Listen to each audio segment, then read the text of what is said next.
Minute के लिए आप ही आदमी बन जाइए, 5 मिनट के लिए आप ही इंसान बन जाइए। आप कहते घर में कोई आदमी नहीं है, 5 मिनट के लिए आप आदमी बन जाइए। इंसान बनिए, इंसानियत को याद रखिए। क्या आपको कभी दया नहीं आती जब हम अपने घरों में 56 भोग खा रहे होते हैं और सड़कों पर पशु पक्षी घूम रहे हैं, गाय पॉलिथीन खा रही है, प्लास्टिक खा रही है? क्या हृदय में पीड़ा नहीं होती? आपका तो मुझे पता नहीं, पर हृदय में उनको देख करके बहुत पीड़ा होती है। क्यों? ऐसा क्या दोष किया? वो चाहे गाय माता हो या कोई साधारण पशु भी हो, क्या दोष है उन बेचारों का जो हमेशा दूसरों के लिए जीते? वो आज किस हालत में जी रहे? इंसान इतना स्वार्थी बन गया कि उनके भोजन को छीन छीन करके खुद खा रहा है। भोजन छोड़िए, उनके जीवन को छीन छीन करके खा रहा है। भोजन जब तक खाया तब तक ठीक था, अब तो उनकी जान तक नहीं छोड़ रहे। आज भी भारतवर्ष में 50,000 गौवंश रोज मरता है, टाइम्स ऑफ इंडिया के मुताबिक। कहाँ जाएगा ये देश? 50,000 गौवंश रोज कत्ल खानों में मरता है। रोज भर भर के ट्रक चलते हैं, बड़े बड़े जो कत्ल खाने हैं जहाँ गवर्नमेंट के द्वारा सब्सिडी प्रदान की जाती है, उन कत्ल खानों में वो ऐसे कत्ल खाने जहाँ आदमी छोड़िए पुलिस को जाने की परमिशन नहीं। आपको कभी थोड़ा टाइम मिले तो थोड़ा आप सब लोग जुड़े हुए होंगे सोशल मीडिया इत्यादि से, कभी सर्च करके देखिएगा। एक हैदराबाद में कत्ल खाना है अल कबीर, एक बॉम्बे में है देवनार। इन कत्ल खानों की पूरी आप हिस्ट्री देखिएगा, आपको पता चलेगा आखिर कितनी दयनीय हालत है हमारे देश की। हैदराबाद के कत्ल खाने में पुलिस को परमिशन नहीं भीतर जाने की। और आपको जानकर के अचंभा होगा कि उस कत्ल खाने में 70 से 80% काम करने वाले हिंदू हैं। आप ये मत सोचिए कि गाय अगर मरती है तो कोई दूसरा धर्म नहीं। गाय को एक खूंटे से लेके कत्ल खाने तक पहुंचाने पर हर धर्म का आदमी शामिल होता है, चाहे वो हिंदू हो, मुस्लिम हो, ईसाई हो, कोई भी हो, हर धर्म का आदमी उसमें शामिल है, तभी वो गाय कत्ल खाने तक जा रही है। वरना क्यों जाती वो? अगर एक हिंदू ही अपनी गाय को सुरक्षित रखता तो क्या गाय जाती कटने के लिए?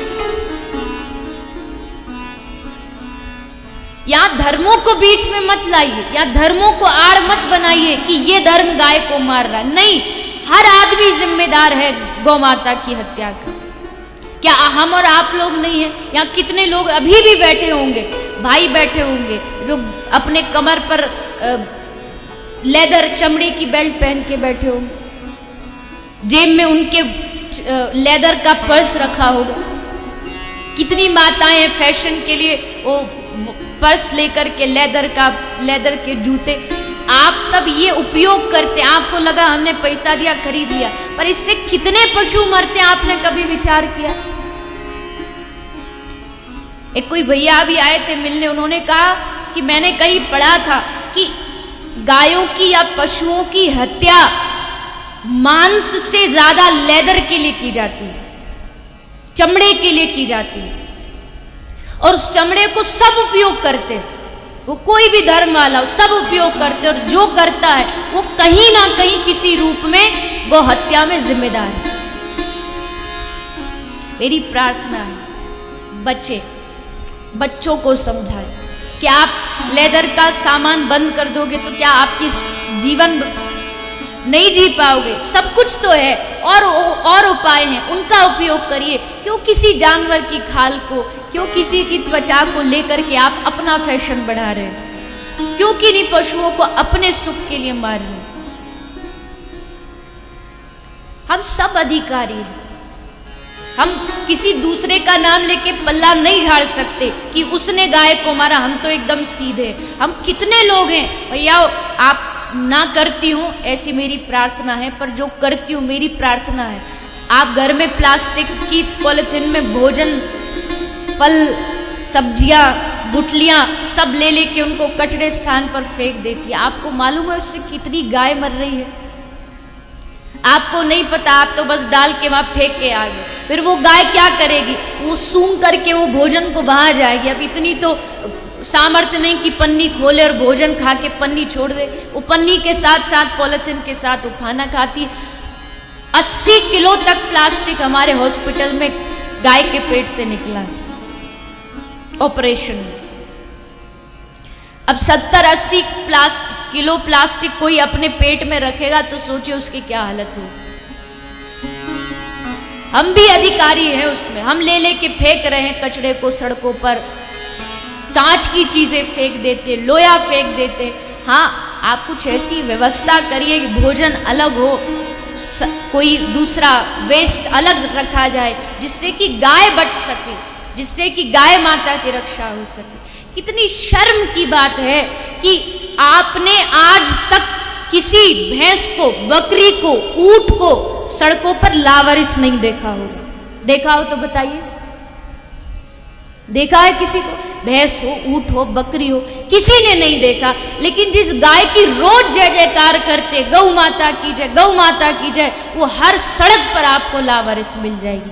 कैसी जय जयकार है ये? एक तरफ गाय की जय जयकार होती और दूसरी तरफ उसकी दशा एक पशु से भी बदतर हो गई। पशुओं को फिर भी घर में पाल लेंगे पर गाय के लिए जगह नहीं। किस दिशा में हम जा रहे हैं? स्वार्थी ना बने, जीवन में समझे उन पशुओं को भी कष्ट होता है, उनको भी दर्द होता है। आप यकीन मानिए, जब कभी कभार गौ सेवाधाम हॉस्पिटल में ऑपरेशन होते हैं तो यद्यपि ऑपरेशन थिएटर में प्रवेश वर्जित है, पर कभी कभार अवसर मिल जाता है, कोई छोटा मोटा ऑपरेशन हो रहा हो तो वहाँ जाकर के जब गाय के समक्ष हम बैठते और गाय के सर पर हाथ फेरते, यकीन मानना वो गाय को इतना प्रेम महसूस होता कि उसकी आंखों से आंसू टपकते हुए दिखाई देते हैं। वो भी आपसे प्रेम मांगती है। गौ माता आपसे जयकारा नहीं मांग रही, गौ माता आपसे चारा मांग रही है। जयकारा तो कोई भी लगा सकता है, आज गाय को जयकारे की नहीं, चारे की जरूरत है। प्रार्थना है मेरी आप सभी से, कृपया उनके इस प्रेम को महसूस करें। दया की भावना अपने हृदय में लाए। यहाँ बैठा हर आदमी, चाहे वो किसी भी धर्म का हो, ये नियम बना लीजिए कि जो भी हो, जैसा भी हो, हमको गाय माता की रक्षा करनी है। किसी भी रूप में करिए। आपको भगवान ने धन दिया है, धन से करिए, तन दिया है, तन से करिए। आपकी रायपुर में कोई गौशाला है, वहां जाके गाय की सेवा करिए, पर करिए अवश्य। आपका क्या योगदान है ये जरूर याद रखिए।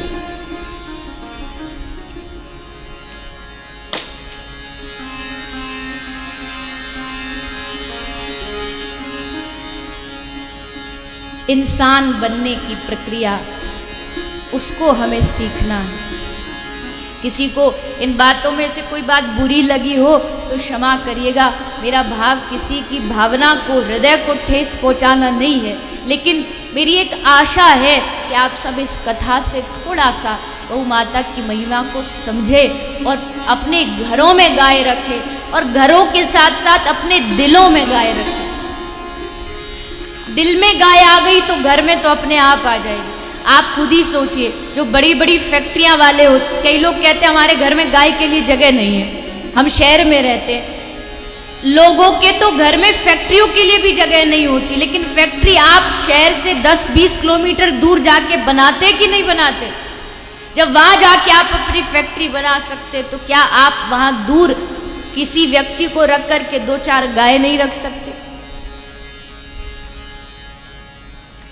इसलिए ज़्यादा समय नहीं है कि इसको विस्तार से चर्चा की जाए। बस इतना समझ लीजिए कि हम सबको मिलकर के एकता के साथ गाय माता को बचाना, इंसान बनकर के जीवों की पीड़ा को समझना है, उनकी हृदय की पीड़ा को अवश्य समझना है। मेरी प्रार्थना है आप सभी से। वामन भगवान बलि के द्वार पर 3 पग भूमि दान में मांगते हैं और बलि प्रतिज्ञा करता है 3 पग भूमि देने की और फिर संकल्प होता है और संकल्प में भगवान ने 3 पग भूमि में 2 पग भूमि में आकाश और पाताल को नापा और तीसरी पग भूमि में बलि के मस्तक पर चरण रखा और बलि का संकल्प पूरा हुआ। बलि ने 3 पग भूमि दान में दे दी। भगवान ने प्रसन्न होकर के बलि को सुतल लोक का राजा बनाया। वहाँ भगवान द्वारपाल बने। इस प्रकार बड़ी सुंदर श्री वामन भगवान की कथा को श्रवण कराया गया है। आप हम सब ने इस कथा को संक्षेप में श्रवण पान किया। आइए, अब ज़्यादा समय है नहीं तो इसलिए हम सीधा रामचरित्र रामचंद्र की ओर चलेंगे। थोड़ा सा राम जी का चरित्र श्रवण करेंगे, राम भगवान की लीलाओं को श्रवण करेंगे और उसके बाद भगवान कृष्ण की कथा में प्रवेश करेंगे। 9वां स्कंध प्रवेश करते हुए श्री सुखदेव जी ने भगवान राम और भगवान कृष्ण की कथा को श्रवण कराया है।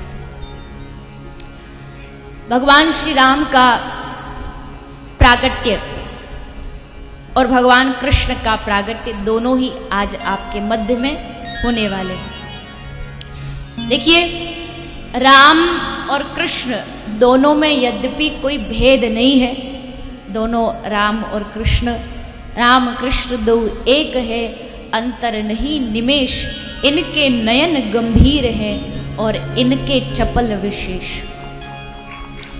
दोनों समान है, एक ही भेद है दोनों में। आप अगर राम भगवान और कृष्ण जी को साथ साथ एक जैसे कपड़े पहना के खड़े कर दो ना तो पहचान नहीं सकते कि कौन से राम जी हैं कौन से कन्हैया जी।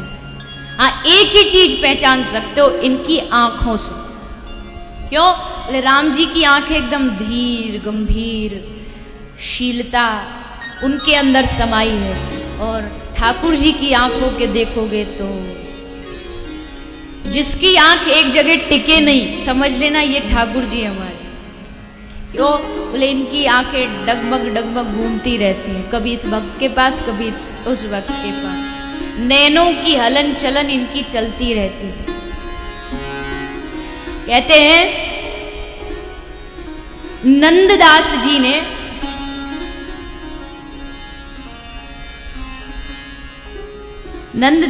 ने श्री विठलनाथ जी की शिष्यता स्वीकार कर ली। नंददास जी बाबा तुलसीदास जी के तो थे, तो ये तो राम जी के भगत थे, पर इन्होंने विठलनाथ जी की शिष्यता ग्रहण कर ली। तो इनसे पूछा गया, कहा कमी रघुनाथ में जो छोड़ी कुल की आन। अरे भैया, ऐसी रघुनाथ जी में क्या कमी थी कि कुल की सब परंपरा तुमने छोड़ दी? तो नंददास जी से पूछा, कहा कमी रघुनाथ में छोड़ी कुल की आन। नंददास जी ने कहा, मन दीवाना हो गया सुन मुरली की तान। बाबा क्या करें, तुमने हमारा नाम ही नंददास रखा था, अब नाम ही नंददास है तो भला नंद के भगत कैसे नहीं बनते, इसलिए बन गए। जो राम भक्त है और जो कृष्ण भक्त है ना, इन दोनों में हमेशा झगड़ा चलता है, पर वो झगड़ा थोड़ा मीठा होता है, कोई विरोध वाला नहीं होता, मीठा झगड़ा होता है। कहते हैं श्री बाबा तुलसीदास जी और बाबा सूरदास जी दोनों समयकालीन संत थे। एक राम जी के परम भक्त थे तो एक लाला के परम भक्त थे, तो दोनों झगड़ते रहते थे। तुलसीदास जी बाबा कहते हैं कि हमारे राम जी बड़े, सूरदास जी कहते नहीं नहीं हमारे कन्हैया बड़े। बाबा तुलसीदास कहते तेरो कन्हैया कैसे बड़ो, तेरो कन्हैया तो चोर है। तो सूरदास जी बोले हमारे चोर हैं तो तुम्हारे चोरन के सरदार हैं। बाबा बोले ऐसे नहीं मानेंगे, एक काम करो, हम रोज रोज झगड़ते हैं, ऐसा करो कल हम निर्णय कर लेते हैं। क्या निर्णय? बोले एक तराजू हम लाएंगे, तुम अपने लाला को लेके बैठ जाना, हम अपने राम लला को लेके बैठ जाएंगे, जिसका पल्ला भारी वही भगवान बड़े। बोलिए सूरदास जी आपको मंजूर है? सूरदास जी बोले हाँ हम तैयार हैं। निर्णय हो गया कि कल तराजू में बैठ करके तोले जाएंगे और जो भारी होंगे वही बड़े होंगे। अब दूसरे दिन बाबा तुलसीदास जी अपने झोला सूरदास जी झोला में अपने लाला को डाल के पहुंच गए। बाबा तुलसीदास जी को आवाज लगाई, तुलसीदास जी बोले तैयार हो? सूरदास जी बोले हाँ तैयार है। बोले ठीक है तो लो अपने लाला का नाम और बैठ जाओ। तो श्री सूरदास जी ने अपने लाला को पकड़ा और जोरदार जयकारा लगाया, बोलिए बाल कृष्ण लाल की। और लाला को लेके तराजू में बैठ गए। अब बाबा तुलसीदास जी से कहा महाराज अब आप बैठिए। बाबा तुलसीदास जी ने भी हाथ जोड़ा और अपने भगवान को जय घोष किया, बोलिए सियावर रामचंद्र भगवान की जय। और बैठ गए। अब जैसे बाबा तुलसीदास जी बैठे तो सूरदास जी ऊपर और बाबा तुलसीदास जी नीचे।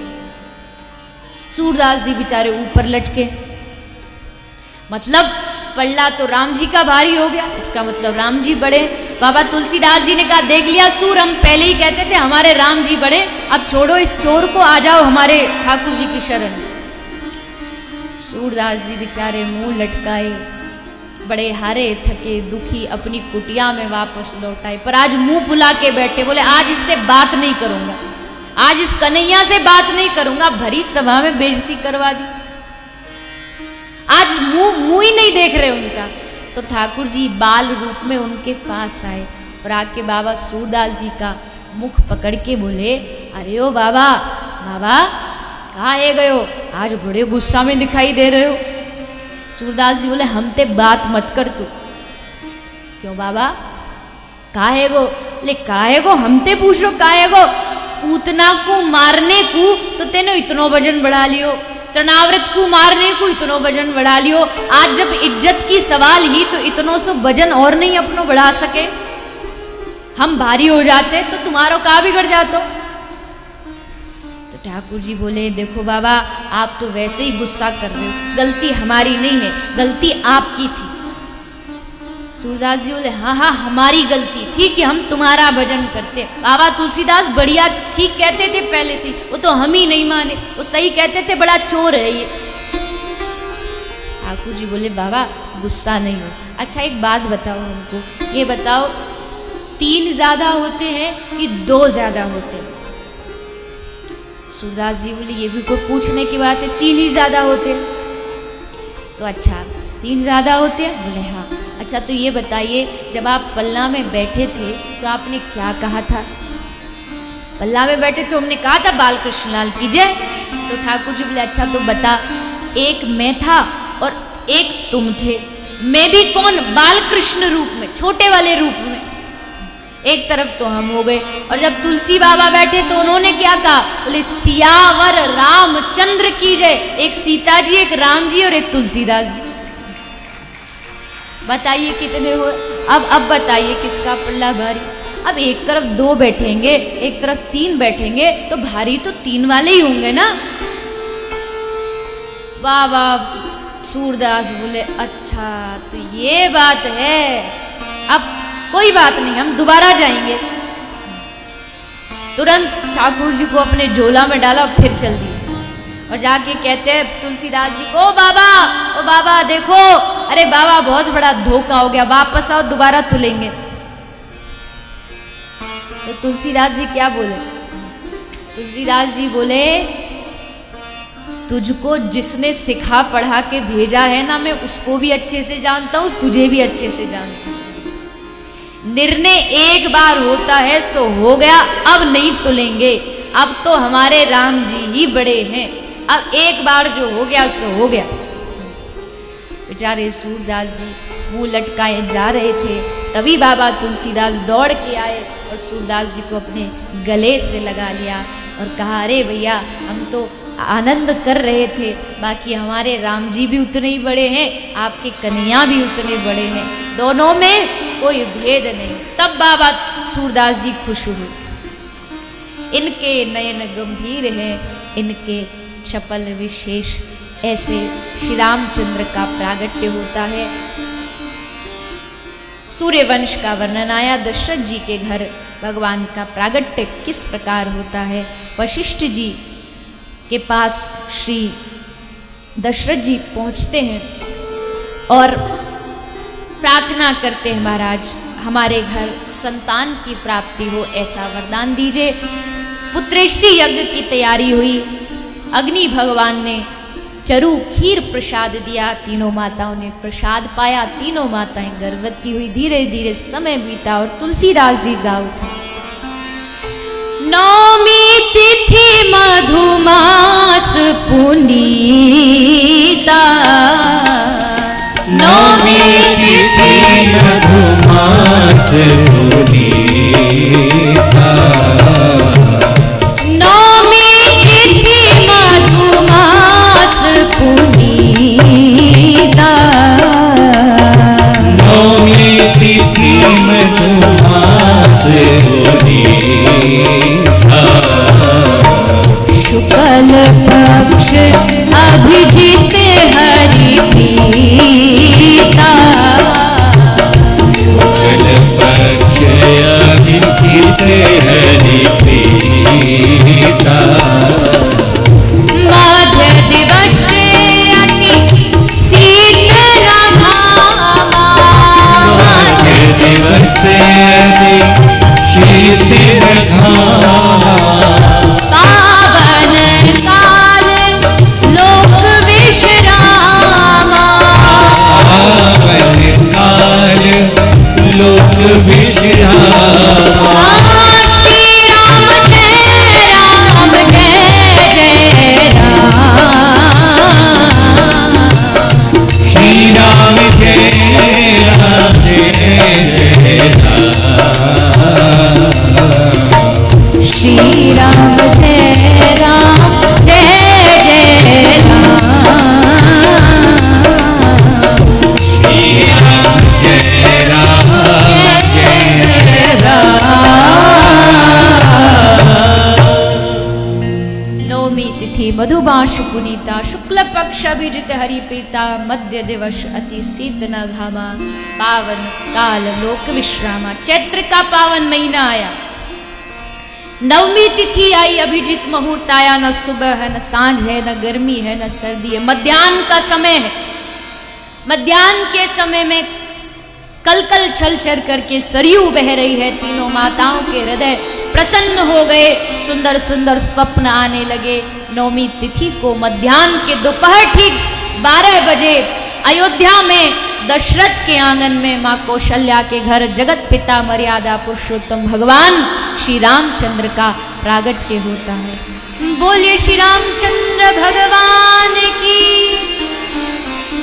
माँ कौशल्या के घर रामलला, माँ सुमित्रा के घर श्री माँ केकई के घर भरत जी का प्रागट्य हुआ, और माँ सुमित्रा के घर लक्ष्मण और शत्रुघ्न का प्रागट्य हुआ।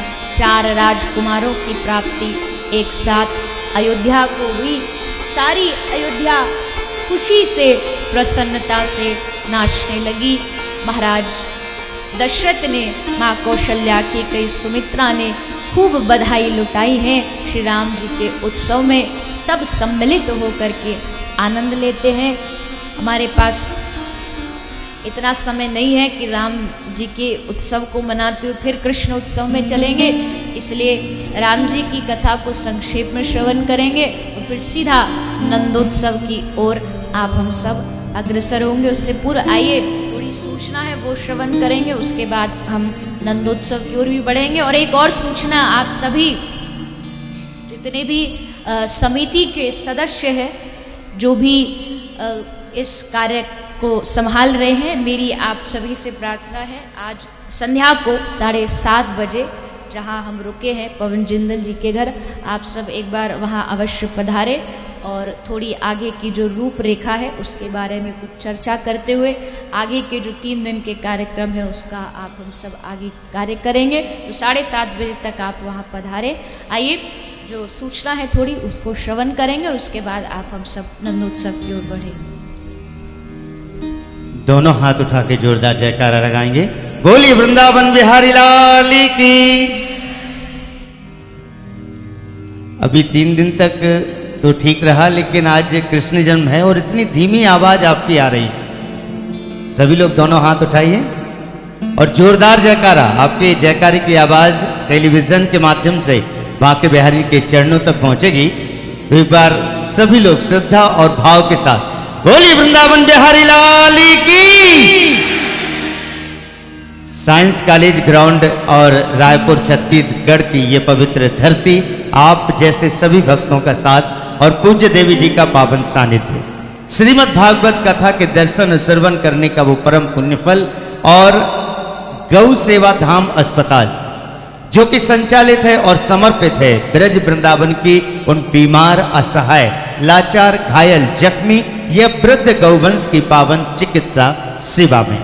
इस सेवा महायज्ञ से जुड़ने का और इस सेवा महायज्ञ में सहभागी बनने का हम सभी को ये परम सौभाग्य प्राप्त हो रहा है। रायपुर की धरती पर बैठे हुए भी, या केवल रायपुर नहीं बल्कि आस्था टेलीविजन चैनल के माध्यम से अपने गांव, अपने नगर, अपने शहरों में विराजे आप सभी भक्तजन जो टेलीविजन के माध्यम से गौ सेवा धाम तक और बीमार गौवंश के चिकित्सा के लिए, उनके गौग्रास के लिए जो अपनी पावन सेवाएं समर्पित कर रहे हैं, आप सभी का मैं पूरे ट्रस्ट परिवार की ओर से हृदय से अभिवादन करता हूं। आज बड़ा ही पावन दिवस है, चतुर्थ दिवस यानी कि हर्षोल्लास का दिवस, जन्मोत्सव का दिवस। हम सभी कुछ ही पलों में भगवान श्री कृष्ण के जन्मोत्सव की ओर बढ़ेंगे। हमारे बीच सदानी दरबार तीर्थ के नवम पीठाधीश्वर संत श्री युधिष्ठिर लाल जी महाराज विराजमान हैं। पूज्य महाराज श्री के चरणों में सत सत वंदन और निवेदन कि व्यासपीठ पर पधारें, मंच पर पधारें और व्यासपीठ से सम्मान स्वीकार करते हुए आशीर्वाद ग्रहण करें। आप सब भी मैं चाहूंगा एक बार पूज्य महाराज श्री का जोरदार करतल ध्वनि से सम्मान करें। साथ ही रायपुर शहर के प्रथम नागरिक के रूप में हमारे सम्मानीय श्री प्रमोद दुबे जी मेयर साहब भी हमारे बीच विराजमान हैं। मैं बहुत स्वागत करता हूं पूरे ट्रस्ट परिवार की ओर से और निवेदन करता हूं कि मंच पर पधारें, व्यासपीठ से आशीर्वाद ग्रहण करें। कुछ और विशिष्ट अतिथिजन हमारे बीच सम्मानीय जगदीश प्रसाद जी अग्रवाल जी विराजमान हैं। मैं निवेदन करूंगा मंच पर आएं। आदरणीय राम जी लाल जी अग्रवाल, मैं निवेदन करूंगा मंच पर आएं, व्यासपीठ से आशीर्वाद ग्रहण करेंगे। आदरणीय ईश्वर प्रसाद जी अग्रवाल साहब से मैं निवेदन करूंगा कि मंच पर पधारें और व्यासपीठ को नमन करें। सम्मानीय योगेश अग्रवाल जी से भी निवेदन है। आदरणीय यशवंत अग्रवाल जी और सम्मानीय सुनील सोनी जी से निवेदन कि मंच पर पधारें और आशीर्वाद ग्रहण करें। आज का पावन दिवस यानी कि चतुर्थ दिवस की पावन कथा हम जिसका रसास्वादन कर रहे हैं, पुण्य लाभ अर्जित कर रहे हैं और निश्चय ही बहुत ही धन्यवाद के पात्र हैं वो सभी भक्तजन जिन्होंने आज के पावन दिवस में अपनी पावन सत्प्रेरणाएं समर्पित की हैं। सबसे पहले हम अपनी रायपुर छत्तीसगढ़ की धरती को नमन करते हैं और आज के पावन दिवस में जिन भक्तों ने अपनी पावन सेवाएं समर्पित की, मैं क्रमशः उनके नामों का उद्घोष करूंगा और निवेदन करूंगा कि आज जिन भक्तों ने भी गौ सेवा धाम में अपनी सेवाएं समर्पित की हैं, अपनी रसीद या पावती साथ लाएंगे और शीघ्रता से मंच पर आते जाएंगे। रायपुर छत्तीसगढ़ से सम्मानित श्रीमती सावित्री बाई वर्मा जो कि रायपुर से हैं और एक ऑपरेशन सेवा राशि यानी कि 7,100 रुपए की राशि समर्पित कर रही हैं। जोरदार तालियों से अभिवादन।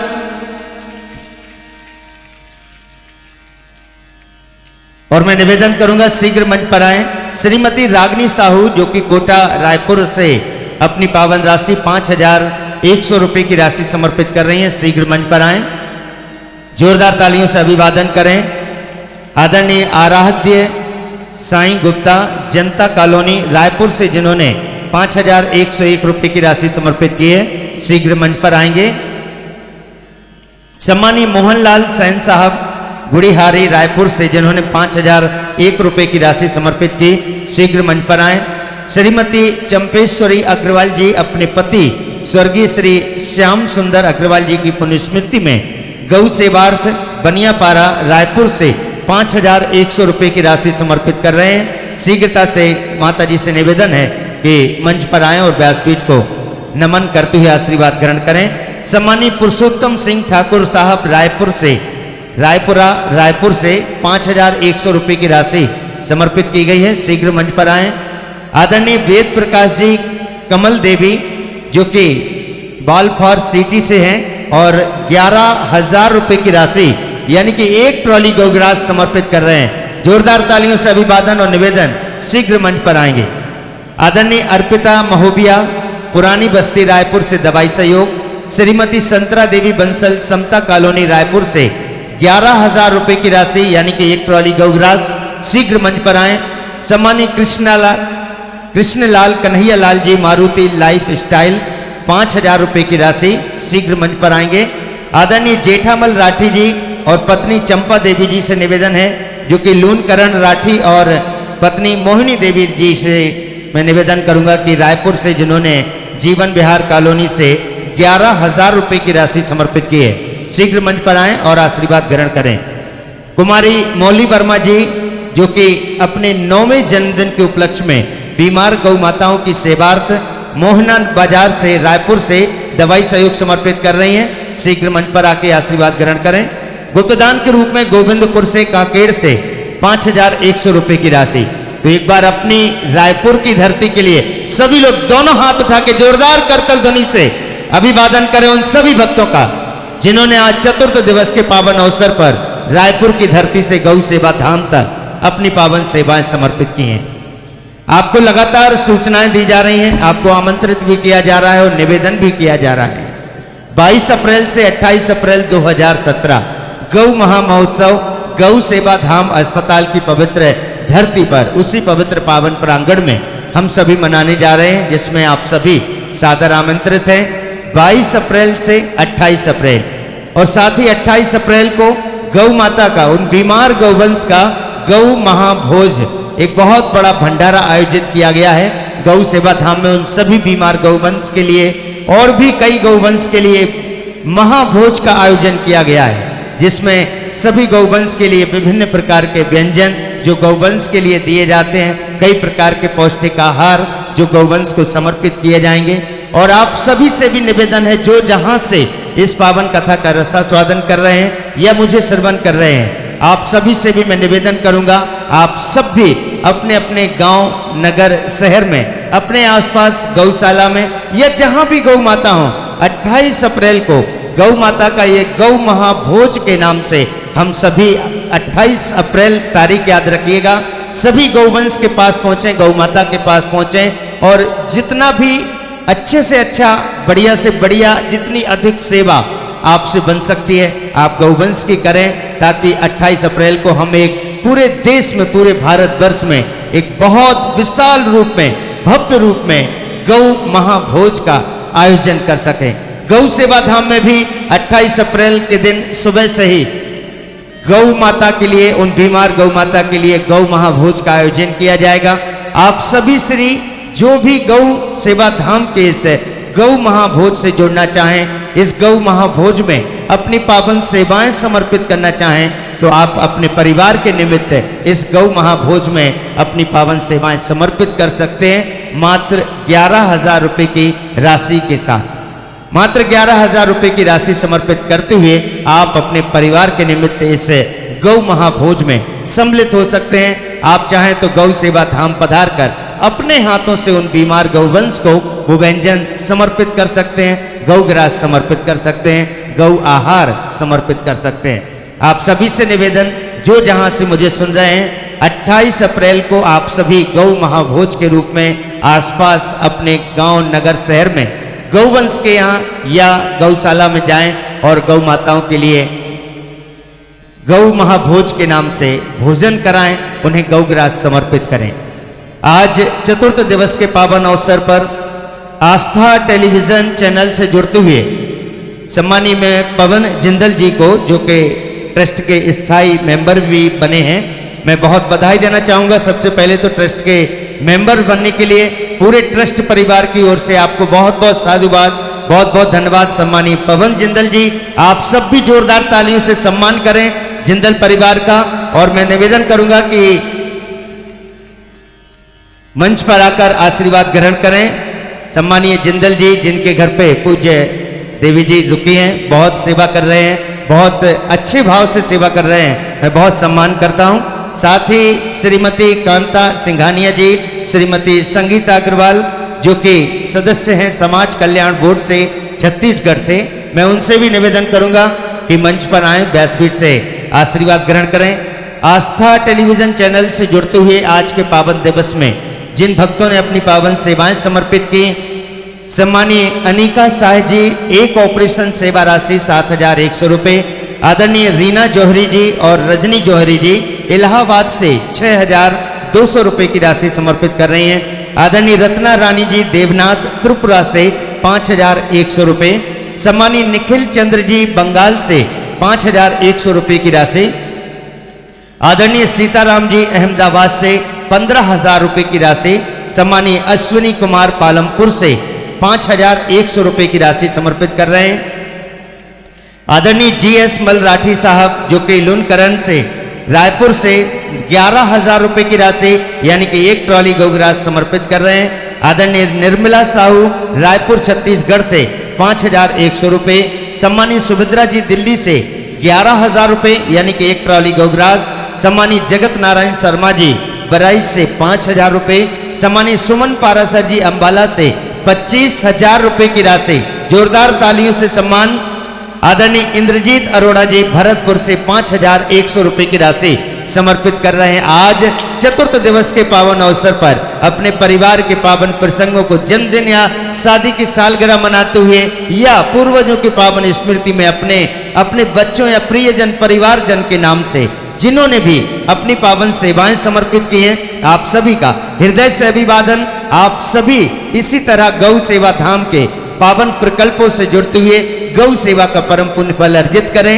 कथा के बाद भी जो भी पावन नाम हम तक पहुंचेंगे, कल कथा के प्रारंभ में उन समस्त पावन नामों की उद्घोषणा की जाएगी। कल कथा का पंचम दिवस जिसमें हम भगवान की बड़ी ही दिव्य लीलाओं का रसास्वादन करेंगे। आइए भगवान श्री कृष्ण के कृष्ण जन्मोत्सव की ओर बढ़ते हुए एक बार सभी लोग दोनों हाथ उठा के जोरदार जयकारे के साथ बोलिए वृंदावन बिहारी लाल की जय। श्री कृष्णा, जय गौ माता। जय श्री राधे। आइए सर्वप्रथम पधारे हुए सभी अतिथियों का व्यासपीठ की ओर से बहुत बहुत हार्दिक स्वागत अभिनंदन है। हमारे मध्य संत श्री युधिष्ठिर लाल जी महाराज भी पधारे हैं। आप श्री का कल भी एक कार्यक्रम है रायपुर में जिसमें आपकी आज्ञा प्राप्त हुई कि वहाँ पधार के सब भक्तों का दर्शन हो सके, तो आज आप कथा में पधारे। आपको व्यासपीठ की ओर से बहुत बहुत अभिनंदन प्रणाम।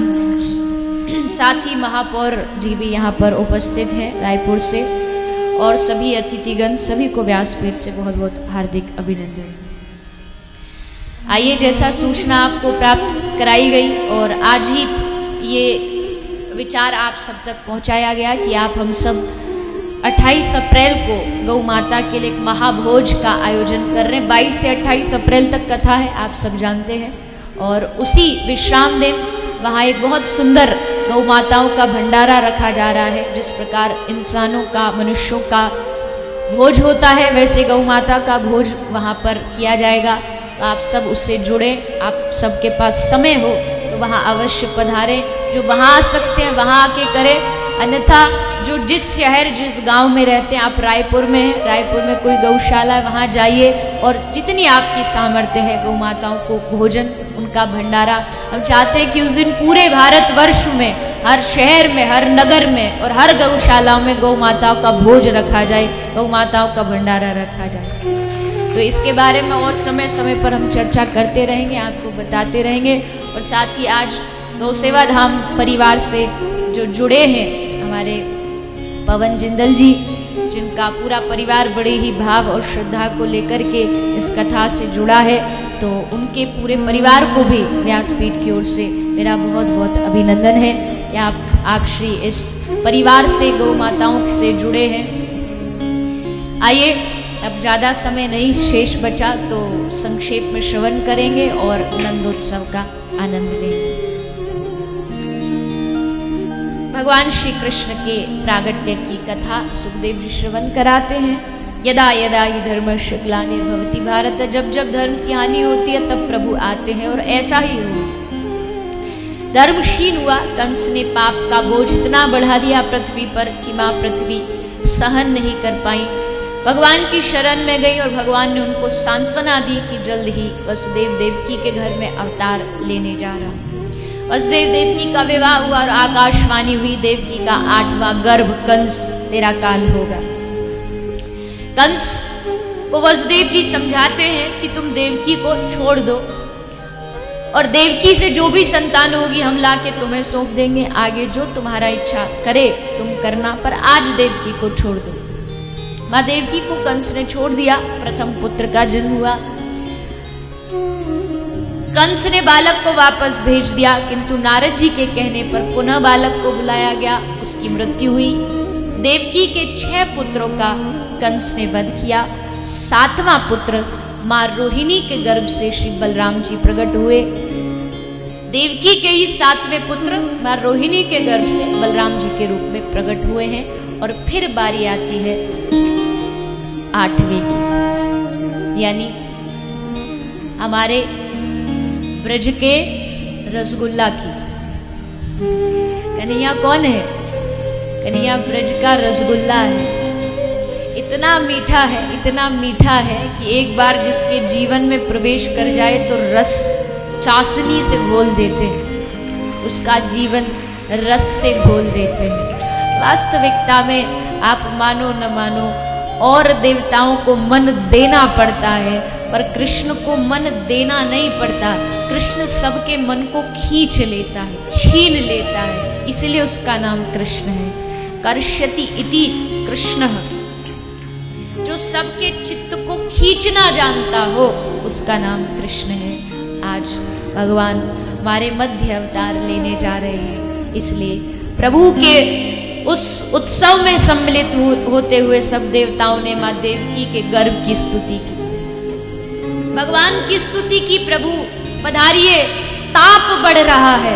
एक तरफ कंस के पाप का ताप बढ़ रहा है, एक तरफ ग्रीष्म का ताप बढ़ रहा है। अब तो घन भी आए, घन माने बादल वर्षा, घन भी आए और घनश्याम भी आए। बाहर का ताप भी खत्म हो और हृदय का ताप भी खत्म हो। और तब देवताओं ने स्तुति की। भगवान कारागार में आज माँ देवकी के घर प्रकट होने जा रहे हैं। भगवान के उस जन्मोत्सव में पूरा काल परम शोभन सुंदर सुहावना हो गया। सारे नक्षत्र ग्रह शांत हो गए, दिशाएं प्रसन्न हो गई, आकाश निर्मल हो गया। आकाश में दुमदुमियां बजने लगी, किन्नर गंधर्व गान करने लगे, रिद्धि चारण स्तुति करने लगे, अप्सराएं नाचने लगी। रात को ही सरोवर में कमल खिल उठे, पक्षी चहक रहे हैं, कलरव कर रहे हैं, भंवरे गुनगुना रहे हैं, मयूर नृत्य कर रहे हैं, हिरण नाच रहे हैं, वृक्ष वायु के प्रवाह से हिल रहे हैं, मानो आज वृक्ष भी नाच रहे हो। आज तक हमारे नीचे संसारी बैठते थे, पर आज स्वयं गोविंद आने वाले हैं। गैया रंभा रही है, आज गोपाल आने वाला है, आज गैयों का रखवाला आने वाला है। चारों ओर भगवान के स्वागत में बादल गरज रहे हैं, मानो रात कोई ढोल नगाड़े बज रहे हो। झम झम झम वर्षा होने लगी। शेषनाग ने स्वागत की तैयारियां कर ली, यमुना कल कल छल छल करते हुए बहने लगी। आज तक नदियों में बाढ़ आती थी, आज समुद्र में बाढ़ आ गई। नदियों का इतना जल प्रवाह हुआ कि समुद्र के पास रोकने की जगह नहीं बची। क्यों? आज प्रेम का सिंधु आने वाला है, आज करुणा सिंधु आने वाले हैं। चारों ओर प्रभु के स्वागत की तैयारी में सब प्रकृति जुट जाती है। और भादों का पावन महीना आया, अष्टमी की पावन तिथि आई। ये भारत धन्य था ही, लेकिन उस दिन इस भारत की महत्वता और बढ़ गई, जिस दिन भादों की अष्टमी को रात्रि को ठीक 12 बजे कंस के कारागार में, मथुरा के प्रांगण में माँ देवकी का गर्भ चमका और माँ देवकी के कारागार में जगत पिता परमात्मा प्रेम अवतार भगवान श्री बाल कृष्ण लाल का प्रागट्य होता है। बोलिए श्री बाल कृष्ण लाल की।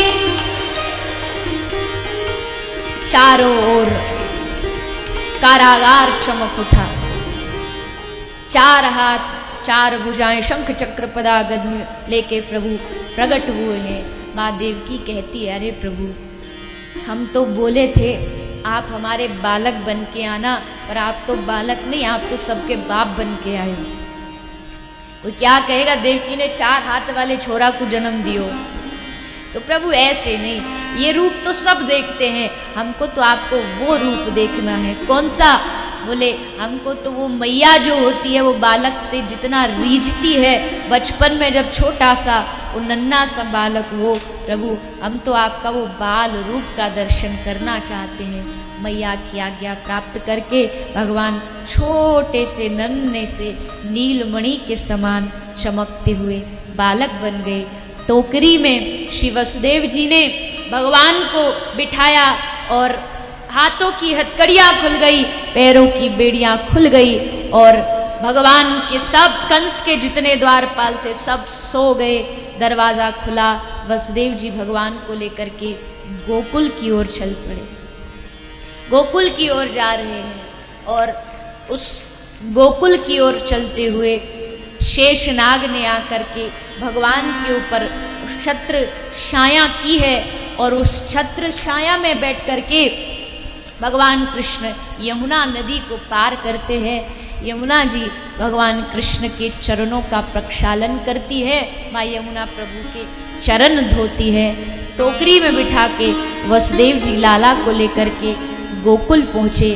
गोकुल में मैया यशोदा की गोदी में लाला को दिया और योग माया जो वहाँ लेटी थी उस योग माया को लेकर के श्री वसुदेव जी मथुरा की ओर वापस जाने। एक बार जो घोष करते हुए बोलिए बाल कृष्ण लाल की जय। भगवान आज आए हैं गोकुल में। प्रातःकाल यहाँ बीच में कंस की कथा आती है, लेकिन हम वो नहीं कहेंगे क्योंकि जब ठाकुर जी आ गए तो फिर कंस की कथा क्या सुननी। अब तो सीधा ठाकुर जी की कथा सुनेंगे। सुबह हुई, प्रातःकाल गोकुल में सुबह हुई और सुबह होते ही भगवान कृष्ण की बुआ सुनंदा जैसे मैया के महल के बाहर से निकली, देखा बड़ा छोटा सुंदर बालक सोया है। बुआ सुनंदा तुरंत छत पर गई और थाली बेला लेके थाली बेला बजाती हुई ब्रजवासियों को बधाई दी। बधाई हो, बधाई हो, नंद बाबा के घर लाला भयो है। सब ब्रजवासी को बधाई हो, सब रायपुर वालों को बधाई हो, रायपुर में मैया के लाला को जन्म भयो हो। सब ने मिलकर के लाला को, बाबा को, मैया को बधाई दी और प्रेम से भाव से सब ने मिलकर के ठाकुर जी के इस उत्सव को मनाया है। आइए आप हम सभी भी इस उत्सव में सम्मिलित होंगे और ठाकुर जी के नंदोत्सव को मनाएंगे। और आज क्या करना पड़ेगा? क्या करना है आज ठाकुर जी के जन्मदिन में? हाँ, अब 4 दिन हो गए, अब तो आप परफेक्ट श्रोता बन चुके एकदम। आज ठाकुर जी का जन्म है और कल ठाकुर जी की लीलाएं। आज तो बस आए हैं, असली मजा तो कल है जब चोरी करेंगे। तो वो कथा कल श्रवण करेंगे ठाकुर जी की। आइए सभी प्रेम से भाव से गाते हैं।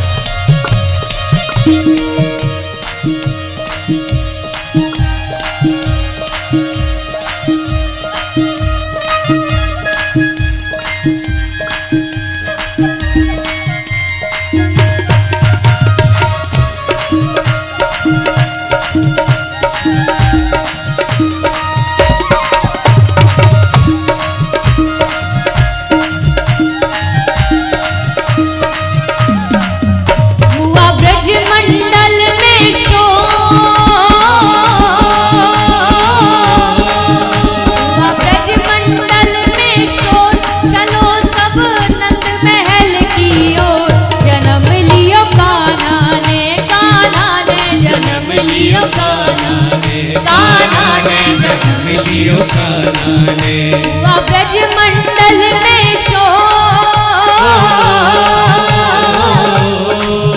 हुआ ब्रज मंडल में शोर,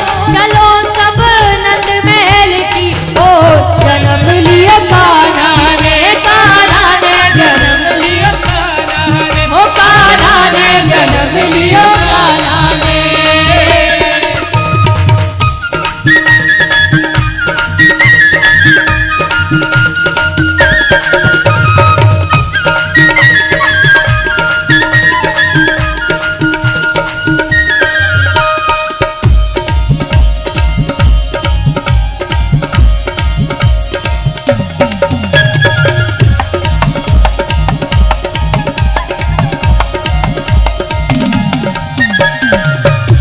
नगरी में धूम मची है, ब्रज नगरी में धूम मची है, ब्रज नगरी में धूम मची है, ब्रज नगरी में धूम मची है। शहनाई की शोर मची है, शहनाई की शोर मची है, शहनाई की शोर मची है, शहनाई की शोर मची है। बोले कोयलिया बन को,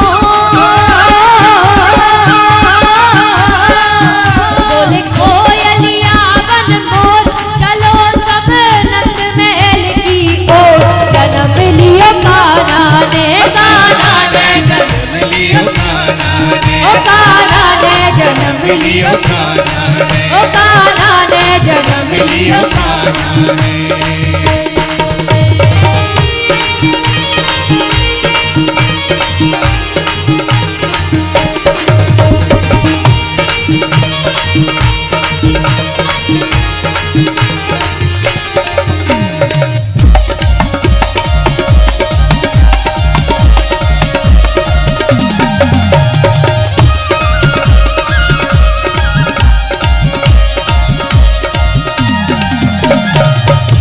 महल में बजत बधाई, नंद महल में बजत बधाई, नंद महल में बजत बधाई, नंद महल में बजत बधाई। बाल बाल सब गोपी आई, बाल बाल सब गोपी आई, बाल बाल सब गोपी आई, बाल बाल सब गोपी आई। छटा छाई है घन घोर,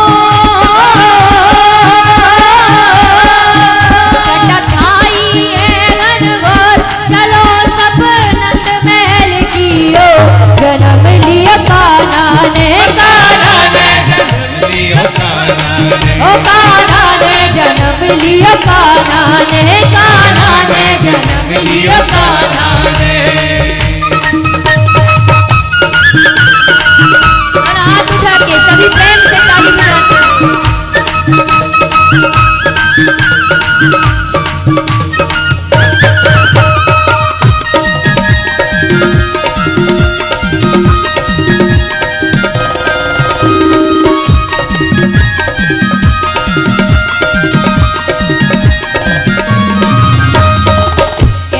अद्भुत झांकी आकी, कैसी अद्भुत झांकी आकी, कैसी अद्भुत झांकी आकी, कैसी अद्भुत झांकी आकी। मुकुट लकुट भ्रकुटी है बाकी, मुकुट लकुट भ्रकुटी है बाकी, क्या को मुकुट लकुट भ्रकुटी है बाकी, मुकुट लकुट भ्रकुटी है बाकी। देख जियरा लेते हैं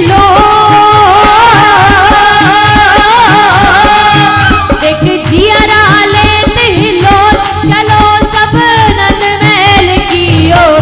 जन्म लियो कान्हा ने, कान्हा ने जन्म लियो कान्हा ने, ओ कान्हा ने जन्म लियो कान्हा ने, कान्हा ने जन्म लियो कान्हा ने। हुआ ब्रज मंडल में शोर,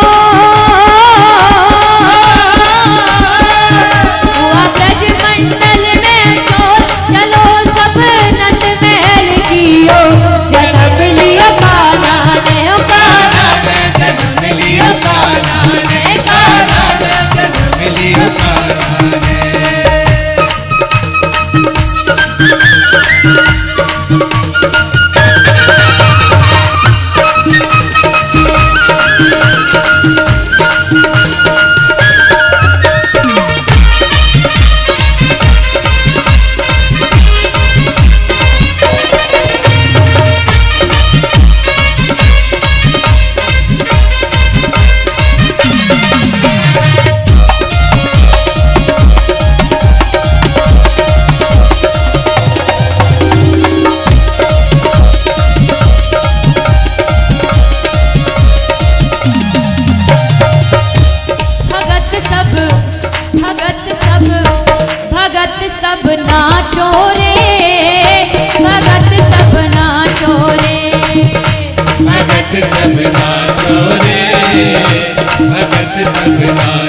रे। भगत सब नाचो रे, भगत सब नाचो रे, भगत सब नाचो रे, भगत सब नाचो रे। और आज नहीं तो कब नाचोगे, आज नहीं तो कब नाचोगे, आज नहीं तो कब नाचोगे, नहीं तो कब नाचोगे। अरे आए हैं दिन नाचन के, भगत सब भगत सब नाचो रे, भगत सब नाचो रे, भगत सब नाचो रे, भगत सब नाचो रे।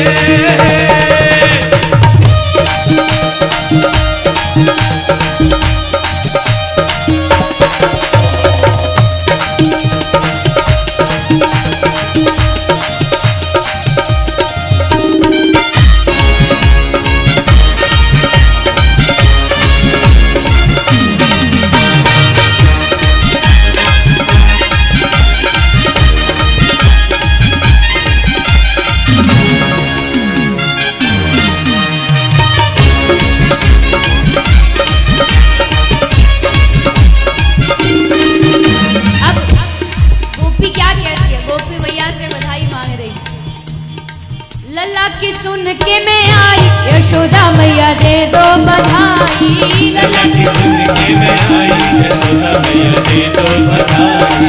लल्ला की सुन के मैं आई, यशोदा मैया दे दो बधाई, लल्ला की सुन के मैं आई, यशोदा मैया दे दो बधाई। दे दो बधाई मैया दे दो बधाई, दो बधाई मैया दे दो बधाई, दे दो बधाई मैया दे दो बधाई, दो बधाई मैया दे दो बधाई।